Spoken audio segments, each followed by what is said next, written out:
Welcome to Pivot Parenting, where we help parents of teens overcome regret and disappointment to find peace and connection in every situation. I'm Heather Frazier, your parenting expert. Journey with me to discover effective parenting tips, improve family relationships, and build a brighter future for your kids. Buckle up, things are about to get better. Hello, my friend. I hope you're having a great day. And if you're not, I hope that this helps. I just want you to know that what you do matters, that all of your efforts, even if your family doesn't appreciate them or even acknowledge them, they make a difference. And you are an amazing parent. I promise you are. And today's topic is how you can help your kids be more successful. And I just want to give you a high five for being here, showing up for the betterment of your family. It really is an act of service. And I don't discount that. You're amazing. And when I talk to parents, they pretty much all want the same thing for their family at the end of the day. They want happy kids and peace of mind. In other words, to know that they did a good job and that things are going to be okay for their family.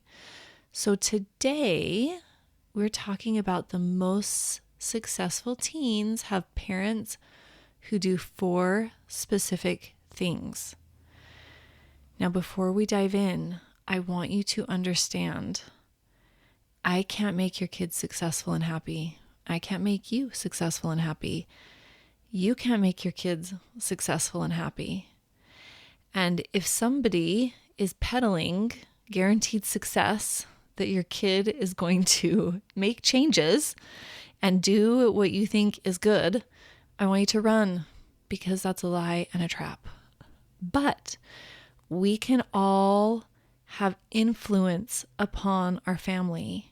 We do, whether we acknowledge it or not, for the good and bad. A silly but true example, some of my kids drive a little fast because I like to drive fast because my dad drove fast and it's just way more exciting. I like having a fast car and I like getting to where I want to be.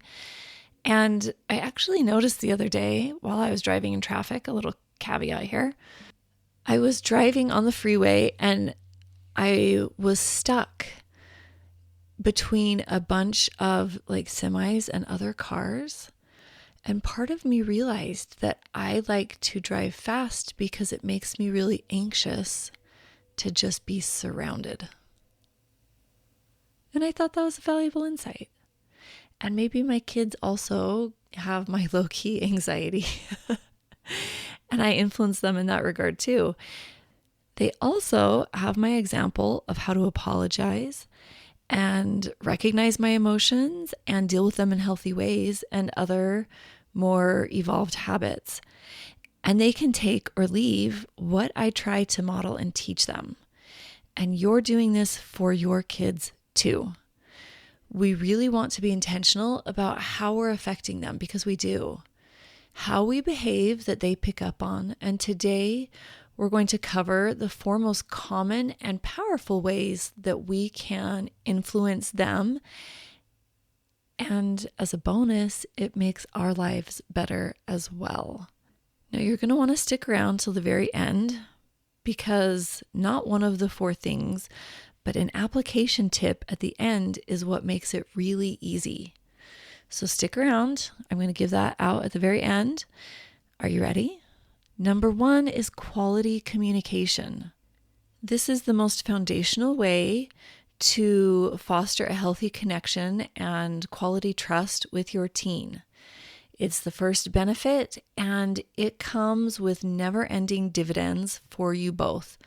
Literally, once you know how to communicate in a healthy way, it benefits every aspect of every day, of every moment for the rest of your life. Commonly with new clients, there's some work to be done in how communication is happening in their home.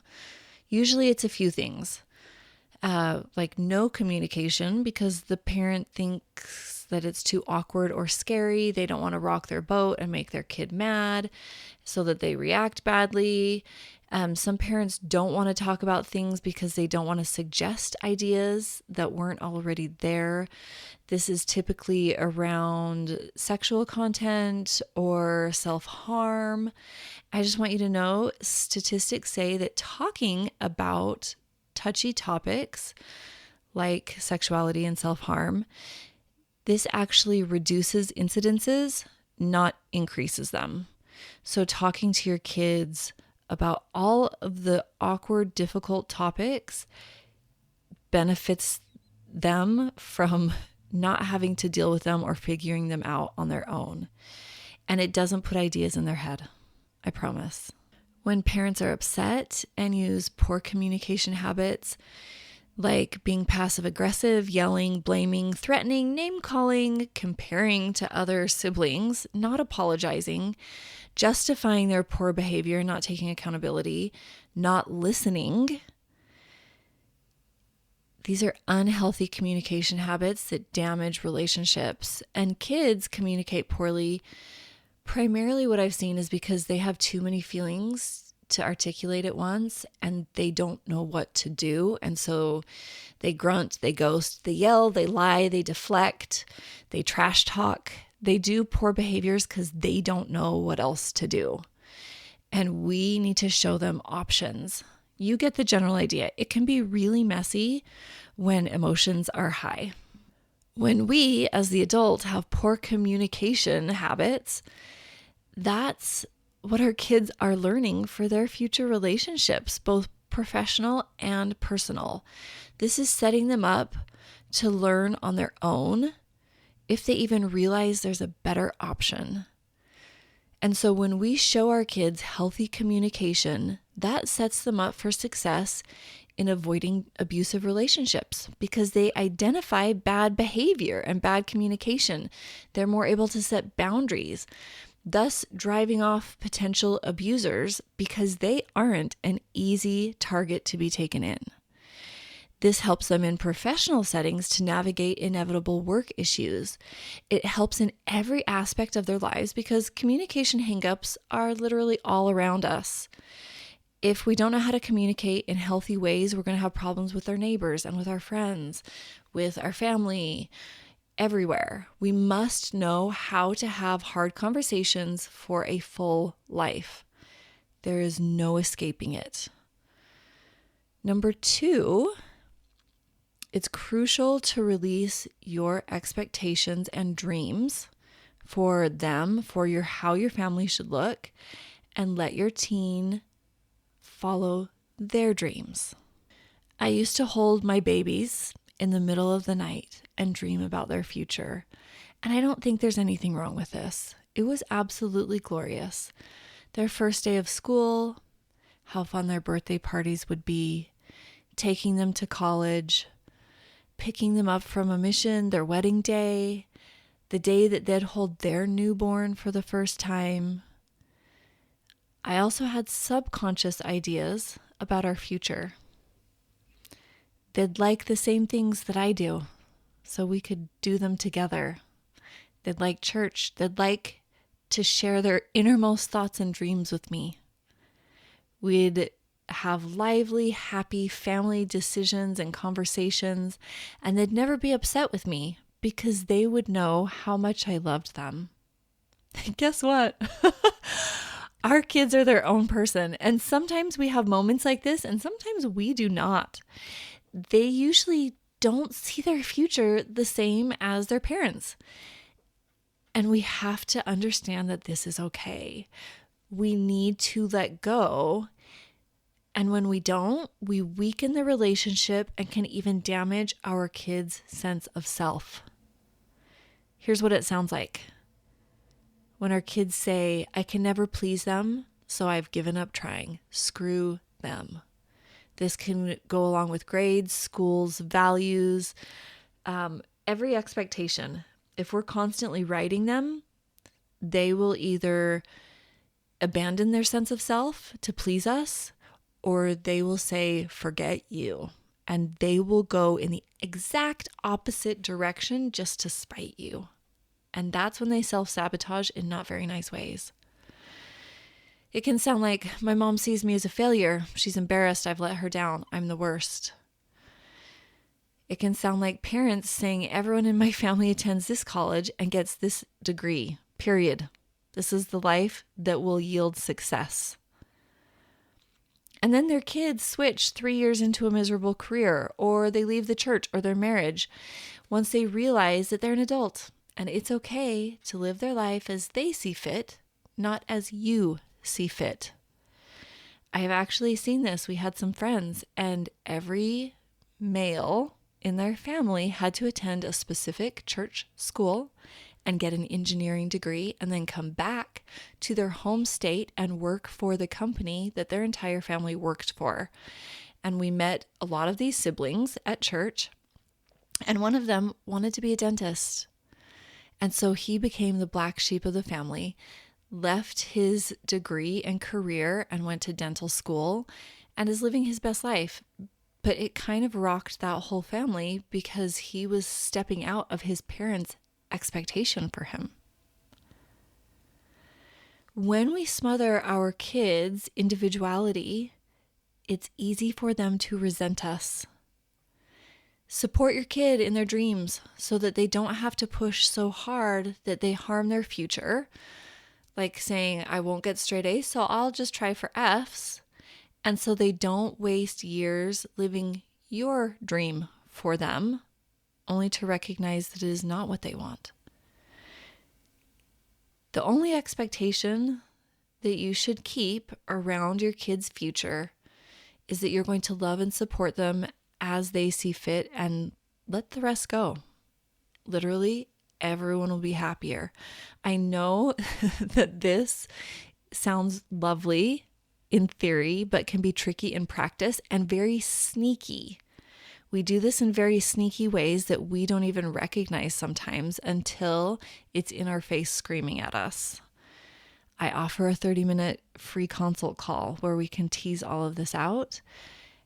I would love to do this with you. Hi there. I just want to pause and let you know if you are struggling to make sense of your teens' behaviors, emotions are running wild, and you're looking to turn things around to have the family you dreamed of while rocking them to sleep, I would love to talk to you. I want to give you a special, powerful gift. 30 minutes with me, my friend. You'll walk away with more confidence, clarity, and understanding of what the issue is and your next best step in resolving any situation you bring to me. It's completely free. I love families and want to help yours be wildly happy and successful. Book this call by visiting my website, heatherfraser.com. Remember, Fraser is spelled with a Z-I in the middle. And don't worry, the link is also in the show notes. I look forward to meeting and helping you. All right, the third way that we can best help our child be successful is unconditional love. No matter what, love comes first.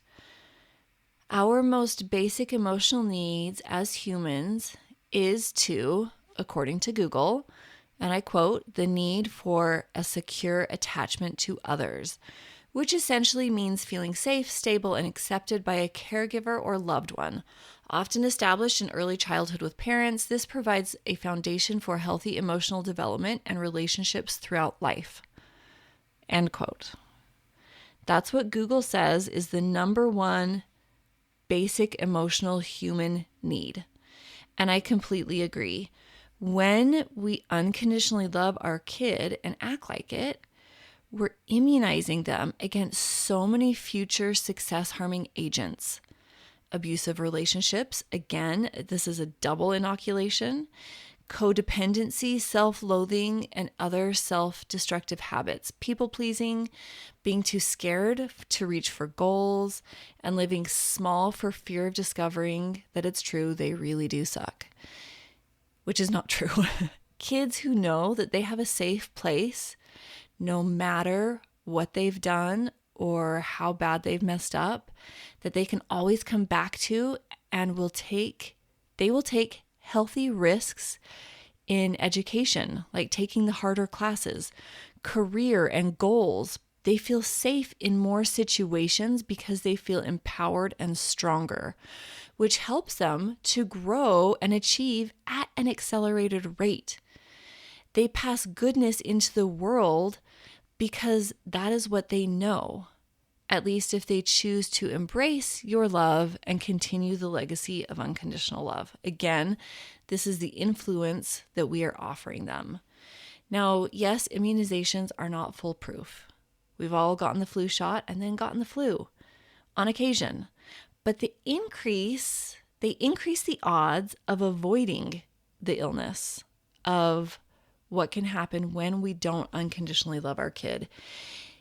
If we want healthy, successful kids, we must choose to love them over all else. And I don't want you to be confused that I'm saying be a permissive parent. I'm not. This can be confusing to sort out, especially when they're not making choices that we like. And we're like, okay, so I'm just supposed to not care that they come home high or that they lied to me? No.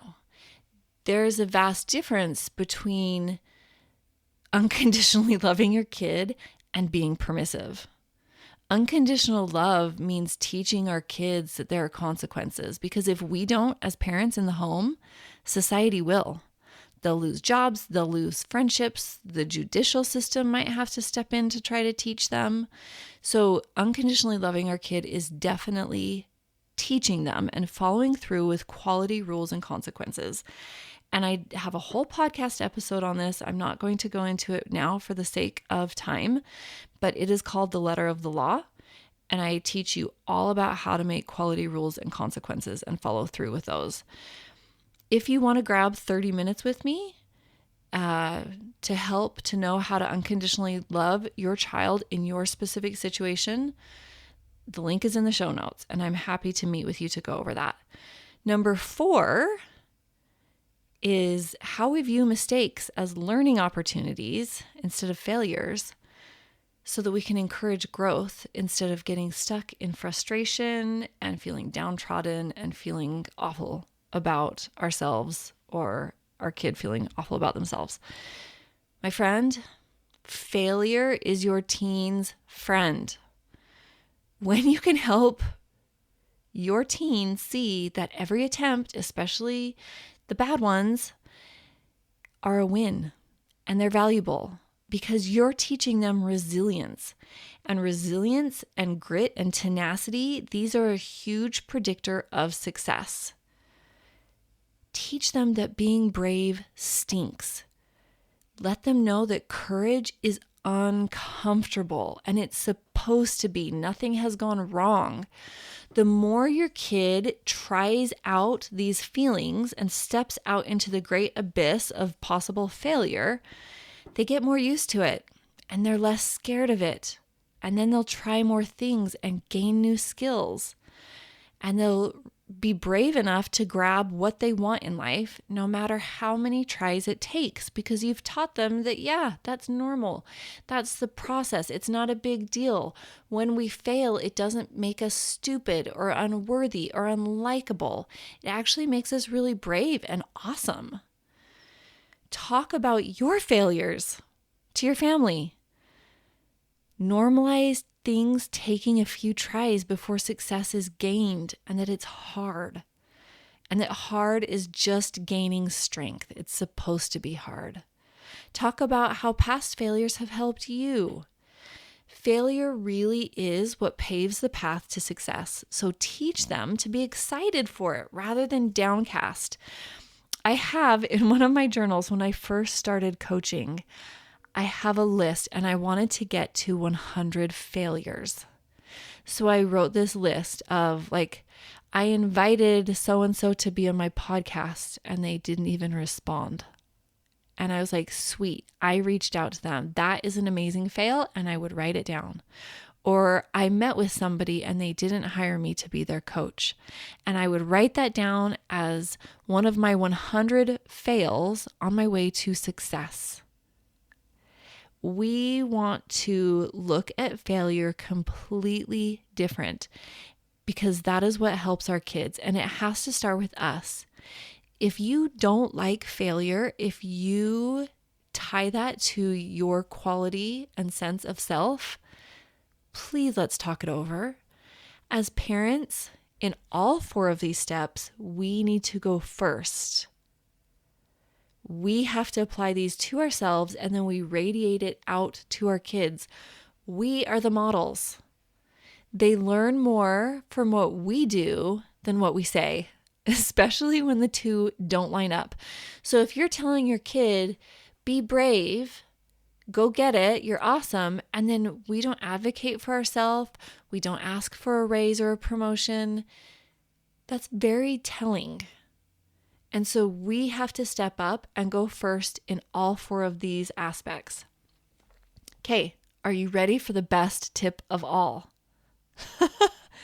Please, please, please don't shoot for 100% perfection in any of these areas.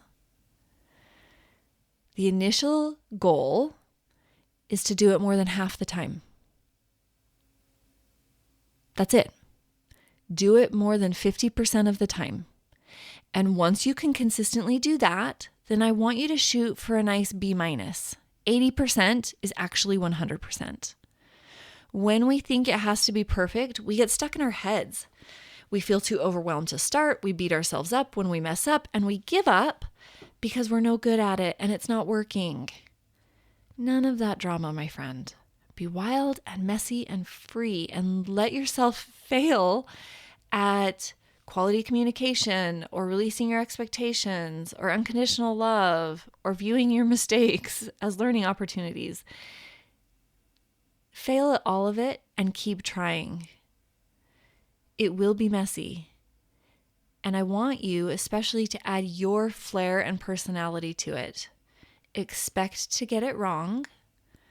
Our kids also gain value in how we apologize and own our mistakes.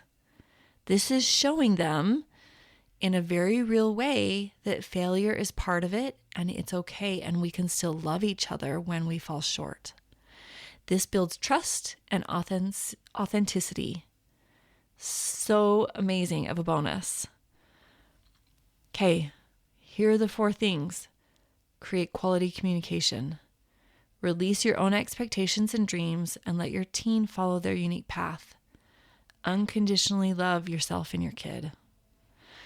View mistakes as learning opportunities because that's really all that they are. And then if you need help, grab 30 minutes with me. See, I'm messing up. I'm not even going to edit that out.